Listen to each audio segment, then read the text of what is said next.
जय श्री कृष्ण दोस्तों, the incredible vlogger and explorer channel पर आपका स्वागत है। दोस्तों, हम इस चैनल पर हर बार इस तरह से जुड़ते हैं कि किसी भी त्यौहार के बारे में, उनकी कथा, उसकी पूजा विधि, उसकी महत्व और उसके बारे में जो भी जानकारी हमें पता है, मैं वो आपको बताने की पूरी कोशिश करती हूँ। तो दोस्तों, अगर आपने मेरे चैनल को अभी तक सब्सक्राइब नहीं किया है तो चैनल को सब्सक्राइब कर लें, लाइक करें और अपने दोस्तों को चैनल ज़रूर शेयर करें ताकि उनको भी इस तरह की पूजा विधि और कथाओं के बारे में जानकारी मिले। और जो लोग इस तरह की पूजा विधि और कथाओं के बारे में नहीं जानते हैं, उन्हें भी इनकी जानकारी मिले। तो दोस्तों, शुरू करते हैं। आज मैं आपको गंगा दशहरा के बारे में बताने आई हूँ। आप मेरी वीडियो देखकर समझ ही गए होंगे कि जो भी वीडियो है आज वो गंगा जी के बारे में है।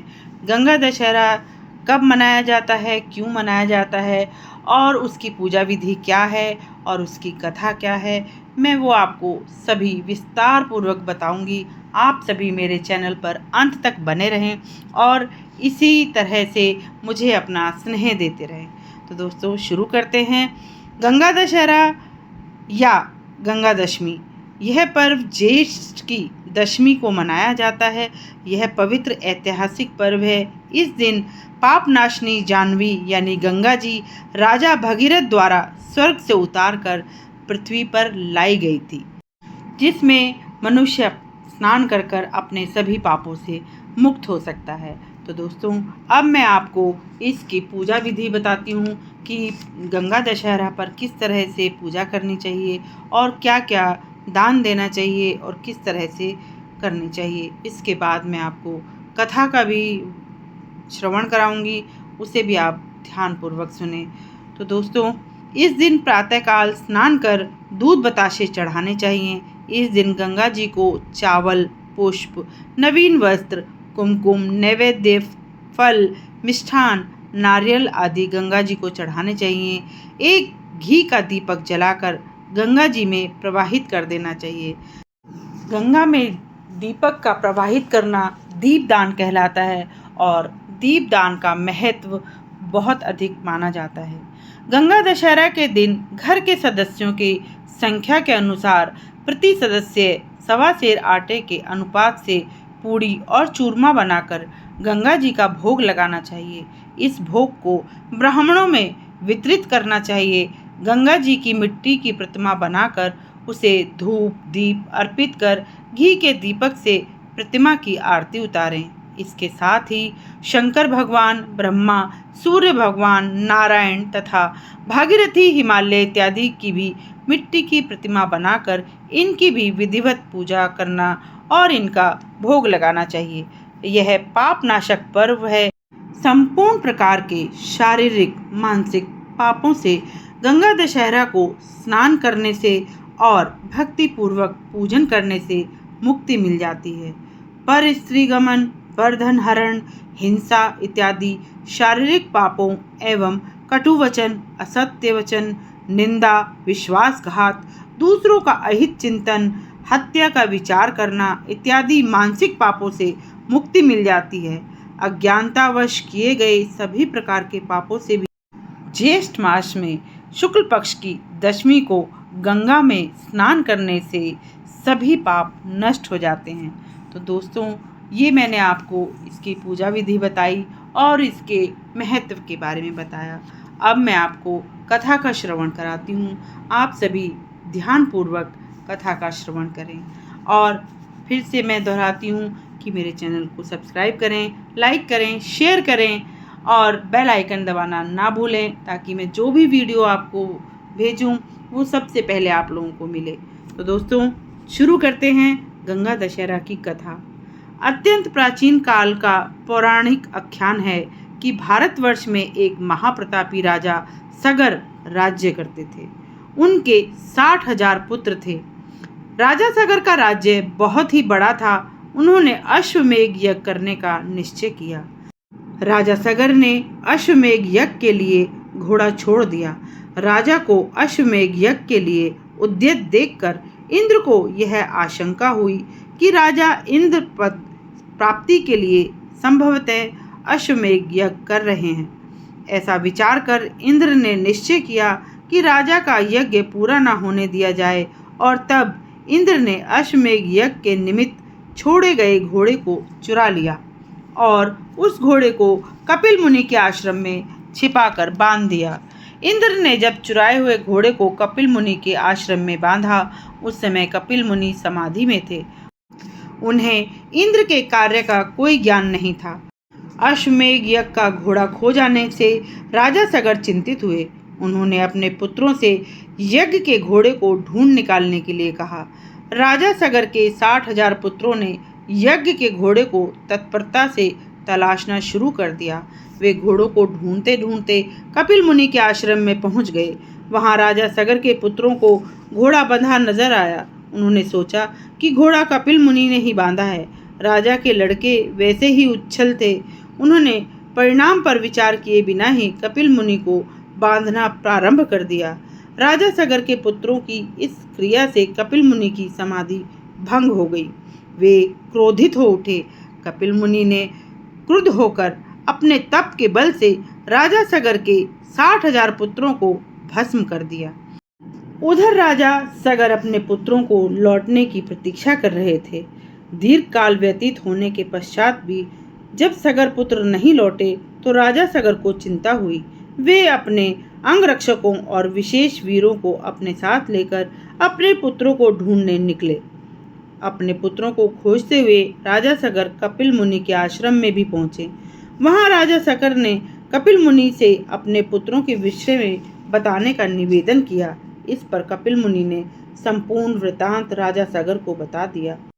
पुनः राजा को सांत्वना देते हुए कपिल मुनि बोले, सारी घटना अचानक ही घट गई।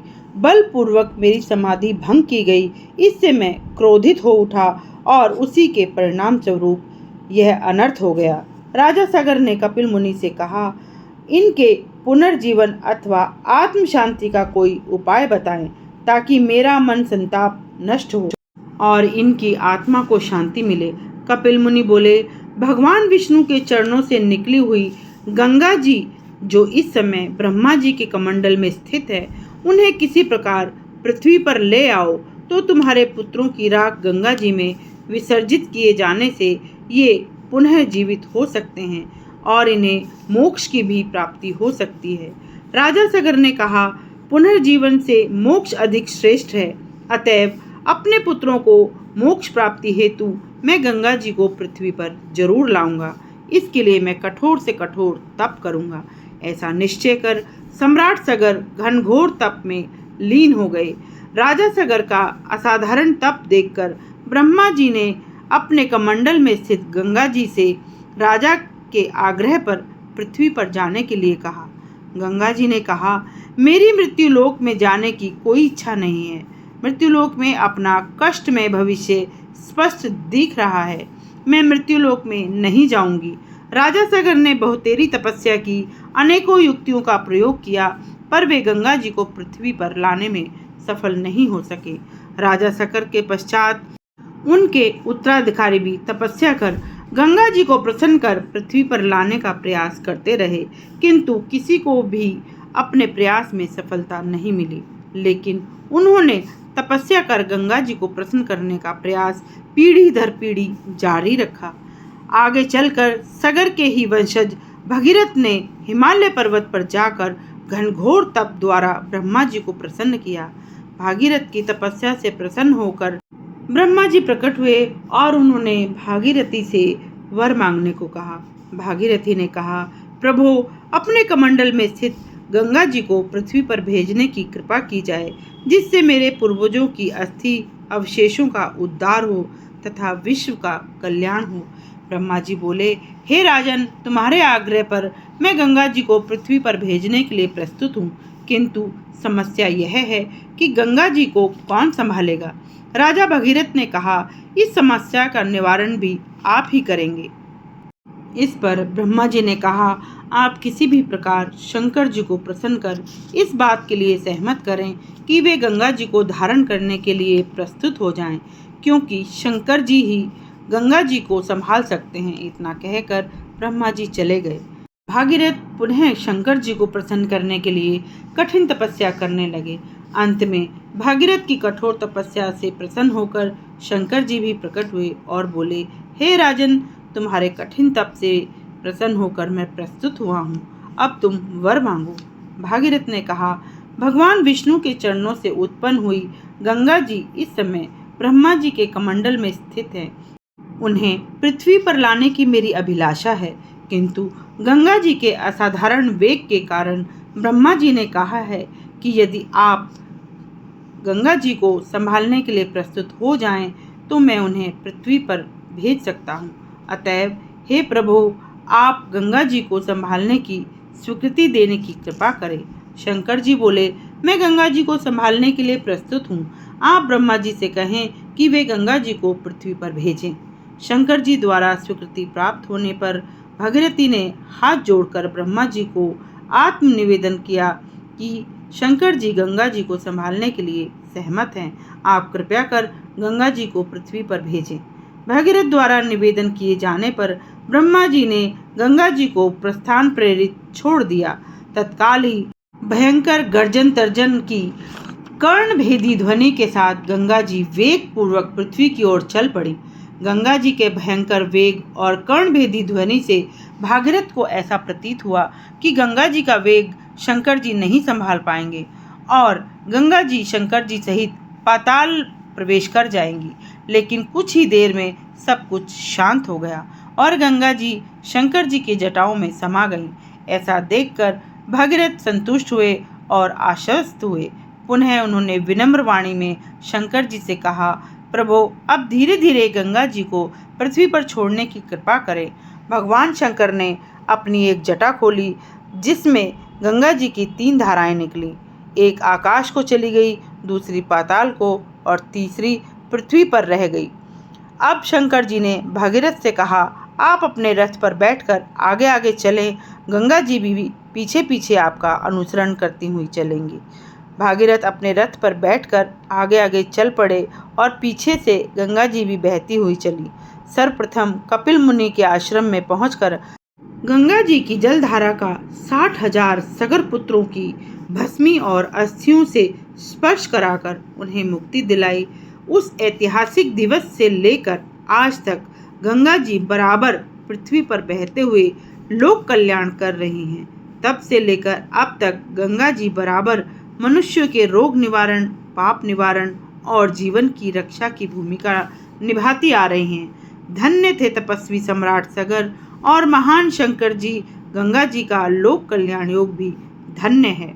तो दोस्तों, जिस प्रकार गंगा जी के स्पर्श से महाराज सगर के 60,000 पुत्रों का उद्धार हुआ, उसी तरह माँ गंगा हम सभी के पापों को नाश कर हमें भी मोक्ष की प्राप्ति दे। इस तरह की प्रार्थना मैं माँ गंगा से करती हूँ और आप सभी के लिए भी इसी तरह की प्रार्थना करती हूँ कि आप सभी के पाप भी नष्ट हो जाएं और आप सभी मोक्ष को प्राप्त हों। तो दोस्तों, गंगा दशहरा की कथा का समापन यहीं होता है। आप सभी मेरे साथ ओम का जाप करें और अपने अंतःकरण को शुद्ध करें।